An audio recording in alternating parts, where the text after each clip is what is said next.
संघर्ष कर, अभी बहुत दूर जाना है। जिन्होंने कहा तेरे बस का नहीं, अभी उन्हें भी करके दिखाना है।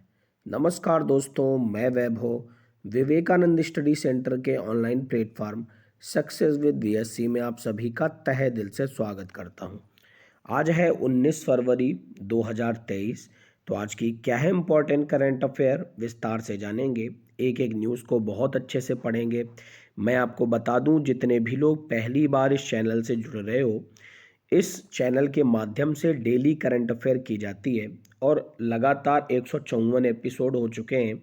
एक भी दिन की अभी तक लीव नहीं हुई है। तो जितने भी लोग इस चैनल पर भरोसा रखते हो वो लोग लगातार पढ़ते रहिए, और जितने भी लोग पहली बार जुड़ रहे हो सब्सक्राइब बटन पर प्रेस कर दीजिए, क्योंकि इस चैनल पर डेली अपडेट एकदम समय से दी जाती है। शुरू करेंगे आज की न्यूज़ के साथ, लेकिन उससे पहले जितने भी लोग लाइव जुड़े हो एक एक बार दोस्तों के साथ शेयर कर दो और लाइक बटन पर प्रेस कर दो। शुरू करेंगे आज की पहली न्यूज़ के साथ। आज की पहली न्यूज़ है, जीएसटी काउंसिल की 49वीं बैठक का नई दिल्ली में आयोजन किया गया है। तो गुड्स एंड सर्विसेज टैक्स परिषद की 49वीं बैठक 18 फरवरी 2023 को नई दिल्ली में आयोजित हुई है। वित्त मंत्री निर्मला सीतारमण जी ने इसकी अध्यक्षता करी है। केंद्रीय वित्त मंत्री के साथ साथ केंद्रीय वित्त राज्य मंत्री पंकज चौधरी, राज्यों और केंद्र शासित प्रदेशों के वित्त मंत्रियों ने भी बैठक में भाग लिया है। तो याद रखिएगा, जीएसटी काउंसिल की 49वीं बैठक का नई दिल्ली में आयोजन किया गया है। जीएसटी परिषद की 48वीं बैठक 22 दिसंबर 2022 को आयोजित हुई थी। तो अब ये 49वीं बैठक 18 फरवरी 2023 को नई दिल्ली में आयोजित करी गई है। आइए कुछ इंपॉर्टेंट फैक्ट जान लेते हैं गुड्स एंड सर्विसेज टैक्स यानी जीएसटी के बारे में। तो हिंदी में इसे वस्तु और सेवा कर बोलते हैं। वस्तु और सेवा कर परिषद के बारे में जानते हैं। जीएसटी परिषद वस्तु एवं सेवा कर से संबंधित मुद्दों पर केंद्र और राज्य सरकार को सिफारिशें प्रदान करने के लिए एक संवैधानिक निकाय है। 2016 में भारतीय संविधान के अनुच्छेद 279 ए के तहत राष्ट्रपति के आदेश द्वारा इसे गठित किया गया। केंद्रीय वित्त मंत्री इसके अध्यक्ष के रूप में कार्य करते हैं। इसका सचिवालय नई दिल्ली में पड़ता है। केंद्रीय राजस्व सचिव परिषद के पदेन सचिव के रूप में कार्य करते हैं। तो उम्मीद करता हूँ आपने सारे पॉइंट जान लिए होंगे। आपको याद होगा 1 जुलाई 2017 को हमारे देश में एक टैक्स शुरू किया जाता है जिसे जीएसटी नाम दिया गया, यानी गुड्स एंड सर्विसेज टैक्स नाम दिया गया। और कितने राज्यों में ये शुरू हुआ था शुरुआत में, आप कमेंट कॉलम में बताइए। और पहला कौन सा राज्य था जहां पर इसे शुरू किया गया था। इसके अलावा एक क्वेश्चन मेरा और है, कमेंट कॉलम में जाकर आप आंसर करिए, किस एक समिति की सिफारिश के बाद हमारे देश में जीएसटी की स्थापना करी गई थी। तो ये कुछ इंपॉर्टेंट फैक्ट थे आज की पहली न्यूज़ से रिलेटेड। उम्मीद करता हूँ आपको पहली न्यूज़ अच्छे से क्लियर हो गई होगी। बढ़ते हैं अगली न्यूज़ की तरफ।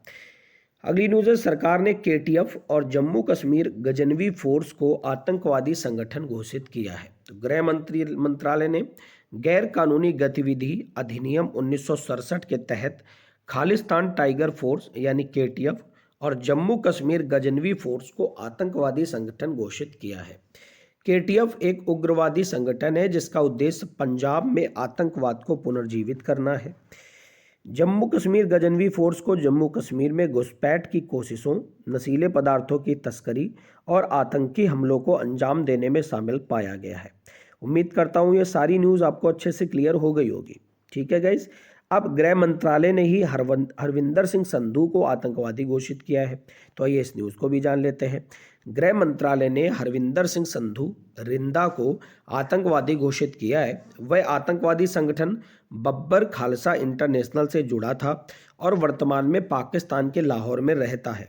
वह विशेष रूप से पंजाब में विभिन्न आतंकवादी गतिविधियों में शामिल पाया गया है, जिसके बाद गृह मंत्रालय ने हरविंदर सिंह संधू को आतंकवादी घोषित किया है।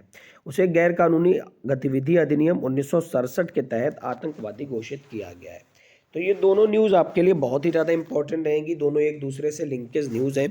पहली न्यूज़, गजनवी फोर्स और केटीएफ को जम्मू कश्मीर का केटीएफ और गजनवी फोर्स है, इसको आतंकवादी संगठन घोषित किया और उसके बाद हरविंदर सिंह संधू को आतंकवादी घोषित किया है। तो ये सारे पॉइंट आपको लर्न रखने हैं, क्योंकि आपके एग्जाम में इनसे जुड़े हुए एक ना एक पॉइंट जरूर आएंगे। ठीक है गाइस, तो चलिए बढ़ते हैं आज की अगली न्यूज़ की तरफ। अगली न्यूज़ पर बढ़ने से पहले गैरकानूनी गतिविधियां रोकथाम अधिनियम 1967 यानी यूएपीए के बारे में विस्तार से जान लेते हैं। यूएपीए 1967 में पारित किया गया था। इसका उद्देश्य भारत में गैरकानूनी गतिविधियों को प्रभावी रूप से रोकना है। अधिनियम किसी गतिविधि को गैरकानूनी घोषित करने के लिए केंद्र सरकार को पूर्ण शक्ति प्रदान करता है। इसके अंतर्गत उच्चतम दंड के रूप में मृत्युदंड और आजीवन कारावास की सजा है। यूएपीए के तहत भारतीय और विदेशी दोनों नागरिकों पर आरोप लगाया जा सकता है। 2019 के संशोधन ने सरकार को व्यक्तियों को आतंकवादी घोषित करने की अनुमति दी थी। अब यहाँ पर जम्मू कश्मीर से रिलेटेड न्यूज़ है, तो क्या आप जानते हैं जम्मू कश्मीर के कौन है इस समय उपराज्यपाल? कमेंट कॉलम में जाकर आंसर करिए, क्या वो मनोज सिन्हा है? अगर हाँ तो ओके, अगर नहीं तो कौन है वर्तमान में उपराज्यपाल? कमेंट कॉलम में जाकर जरूर आंसर करें। ठीक है गाइस, बढ़ते हैं आज की अगली न्यूज़ की तरफ। अगली न्यूज़ है भारतीय रेलवे से। भारतीय रेलवे ने दिल्ली से Bharat Gaurav deluxe AC tourist train सेवा शुरू करी है। तो भारतीय रेलवे ने दिल्ली के सफदरगंज रेलवे स्टेशन से Bharat Gaurav deluxe AC tourist train Shri Ram Janaki Yatra Ayodhya से जनकपुर तक इसकी शुरुआत करी है। यह ट्रेन उत्तर प्रदेश में दो सबसे महत्वपूर्ण तीर्थ स्थलों अयोध्या और नेपाल में जनकपुर तक चलेगी।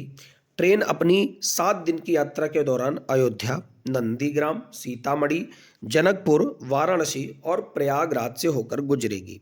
तो याद रखिएगा, भारतीय रेलवे ने दिल्ली से Bharat Gaurav deluxe AC tourist train की सेवा शुरू करी है।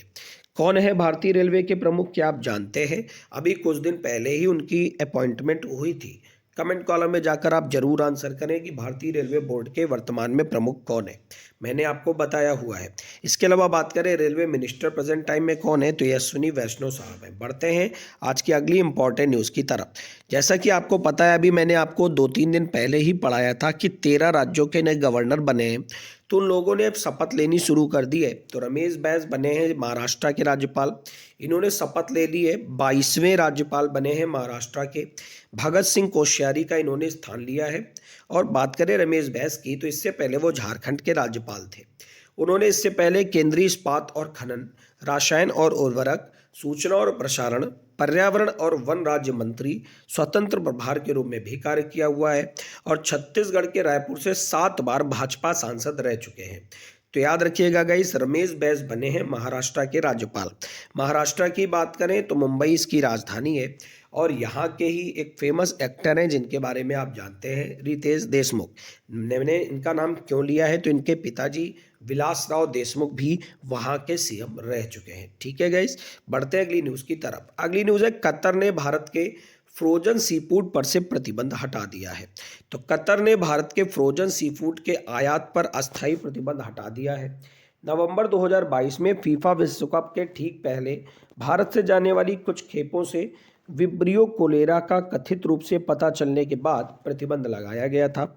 हालांकि चिल्ड सी फूड के निर्यात पर प्रतिबंध जारी रहेगा। तो याद रखिएगा गाइस, कतर ने भारत के फ्रोजन सी फूड पर से प्रतिबंध को हटा दिया है। न्यूज़ इंपॉर्टेंट है। विब्रियो कोलेरा नामक बैक्टीरिया के कारण हैजा संक्रमण फैलता है। तो गाइस, न्यूज़ इंपॉर्टेंट है कि कतर ने भारत के फ्रोजन सी फूड पर से प्रतिबंध हटा दिया है। कतर देश की बात करें तो कतर की राजधानी दोहा है। पश्चिमी एशिया का एक देश है। मध्य पूर्व में अरब प्रायद्वीप के पूर्वोत्तर तट पर कतर प्रायद्वीप पर यह स्थित है। और दक्षिण में सऊदी अरब के साथ अपनी एकमात्र भूमि सीमा को साझा करता है। कतर एक वंशानुगत राजशाही है। इसके वर्तमान अमीर तमीम बिन हमद अल थानी है। इसके पास दुनिया का तीसरा सबसे बड़ा प्राकृतिक गैस भंडार और तेल भंडार है। राजधानी दोहा है और मुद्रा है कतरी रियाल। आपको अभी याद होगा, हम लोगों ने फीफा विश्व कप भी वहीं पर इस बार देखा था, कतर में। और फीफा विश्व कप जो कि फुटबॉल का सबसे बड़ा विश्व कप है, कौन जीता था इस बार का, तो मैं आपको बता दूं, अर्जेंटीना ने फ्रांस को हरा करके जीता था फीफा विश्व कप। ठीक है गाइस, इसके अलावा कौन से नंबर का फीफा विश्व कप था, तो याद रखिएगा 22वें नंबर का फीफा विश्व कप था। ठीक है गाइस, इसके अलावा कुछ और इम्पॉर्टेंट फैक्ट की बात करें तो गोल्डन बॉल का पुरस्कार किसे मिला था, तो लियोनल मेसी को मिला था। और गोल्डन बूट का अवार्ड किसे मिला था, तो किलियन एम्बापे को मिला था। बढ़ते हैं आज की अगली न्यूज़ की तरफ। अगली न्यूज़ है चेतन शर्मा ने भारतीय क्रिकेट टीम के मुख्य चयनकर्ता के पद से इस्तीफा दे दिया है। तो सीनियर पुरुष चयन समिति के अध्यक्ष चेतन शर्मा ने बीसीसीआई सचिव जय शाह को अपना इस्तीफा सौंप दिया है। उन्होंने एक निजी न्यूज़ चैनल के स्टिंग ऑपरेशन के बाद यह कदम उठाया है। भारतीय क्रिकेट बोर्ड से इस्तीफा स्वीकार कर लिया है। 5 सदस्यीय चयन समिति के 4 अन्य कार्यकर्ताओं में एस भारत, सुब्रतो बनर्जी, सलिल अंकोला और शिव सुंदर शामिल है। तो याद रखिएगा, चेतन शर्मा ने भारतीय क्रिकेट टीम के मुख्य चयनकर्ता के पद से इस्तीफा दे दिया है। न्यूज़ इंपॉर्टेंट है, याद रखिएगा। बढ़ते हैं आज की अगली न्यूज़ की तरफ। अगली न्यूज़ है, दुनिया के पहले क्लाउड द्वारा निर्मित डेमो उपग्रह को सफलतापूर्वक लॉन्च किया गया है। तो अंतारिस कंपनी के end to end cloud platform का उपयोग करके पूरी तरह से परिकल्पित, डिजाइन और निर्मित दुनिया का पहला उपग्रह जेनूस 1 सफलतापूर्वक ऑर्बिट में पहुंच गया है। जेनूस 1 को हाल ही में भारतीय अंतरिक्ष अनुसंधान संगठन इसरो के नए मिनी रॉकेट SSLV D2 पर लॉन्च किया गया था। जेनूस 1 का पूर्ण संयोजन, एकीकरण और परीक्षण बेंगलुरु में स्थित भारतीय फर्म अनंत टेक्नोलॉजीज द्वारा किया गया था। बात इसरो की आई है तो इंडियन स्पेस रिसर्च ऑर्गेनाइजेशन, जिसकी स्थापना 15 अगस्त 1969 को करी गई थी और इसके वर्तमान में अध्यक्ष कौन है तो एस सोमनाथन है। इसके अलावा DRDO की स्थापना 1 जनवरी 1958 को करी गई थी। कौन है इसके वर्तमान में अध्यक्ष, कमेंट कॉलम में जाकर आप आंसर करेंगे। बढ़ते हैं आज की अगली न्यूज़ की तरफ। अगली न्यूज़ है भारत के विदेश मंत्री एस जयशंकर से। एस जयशंकर ने फिजी की राजधानी सुवा में सरदार पटेल की प्रतिमा का अनावरण किया है। तो जैसा कि आपको पता है, भारत के विदेश मंत्री एस जयशंकर प्रेजेंट टाइम में फिजी देश की यात्रा पर हैं। तो वहाँ की राजधानी सुवा में इंडियन हाउस में सरदार वल्लभ भाई पटेल की आवच्छ प्रतिमा का अनावरण किया है। वे 15 से 17 जनवरी 2023 के बीच में फिजी में थे, जहां उन्होंने 12वें विश्व हिंदी सम्मेलन में भाग लिया। उन्होंने प्रशांत द्वीप समूह विकास फोरम द्वारा शुरू की गई Pacific heads of state regiment के सोलराइजेशन के लिए भारत द्वारा वित्त पोषित परियोजना भी शुरू करी है। तो याद रखिएगा गाइस, आपको एक न्यूज़ ये भी क्लियर हो गई कि विश्व हिंदी सम्मेलन का आयोजन कहाँ पर किया गया, तो फिजी देश में आयोजन किया गया। और ये न्यूज़ भी याद रखिएगा, एस जयशंकर ने फिजी की राजधानी सुवा में सरदार पटेल की प्रतिमा का अनावरण किया है। तो न्यूज़ बहुत ही ज़्यादा इंपॉर्टेंट रहेगी आपके लिए, ठीक है गाइस। बात करें अगर हम लोग PIDF के बारे में, यानी प्रशांत द्वीप समूह विकास फोरम के बारे में, तो प्रशांत क्षेत्र में सतत विकास को बढ़ावा देने के लिए 2013 में इसे स्थापित किया गया और एक क्षेत्रीय अंतर सरकारी संगठन है। इसका मुख्यालय फिजी सुवा में पड़ता है। वर्तमान में 12 इसके सदस्य देश हैं। प्रशांत क्षेत्र में सतत आर्थिक विकास, सामाजिक विकास और पर्यावरण संरक्षण को बढ़ावा देने पर यह केंद्रित है। यह सदस्य देशों और अंतर्राष्ट्रीय विकास भागीदारों द्वारा वित्त पोषित है, ठीक है गाइस। अगली न्यूज़ की तरफ बढ़ते हैं। जैसा कि मैंने अभी आपको बताया था महाराष्ट्र के बारे में, वैसे ही झारखंड के नए राज्यपाल ने शपथ ले ली है। इनका नाम है CP राधाकृष्णन, ठीक है। तो CP राधाकृष्णन ने झारखंड के 11वें राज्यपाल के रूप में शपथ ली है। झारखंड उच्च न्यायालय के कार्यवाहक मुख्य न्यायाधीश अपरेश कुमार सिंह ने राधाकृष्णन को पद और गोपनीयता की शपथ दिलाई है। राधाकृष्णन तमिलनाडु के कोयम्बटूर से 2 बार लोकसभा सदस्य रह चुके हैं, तो याद रखिएगा।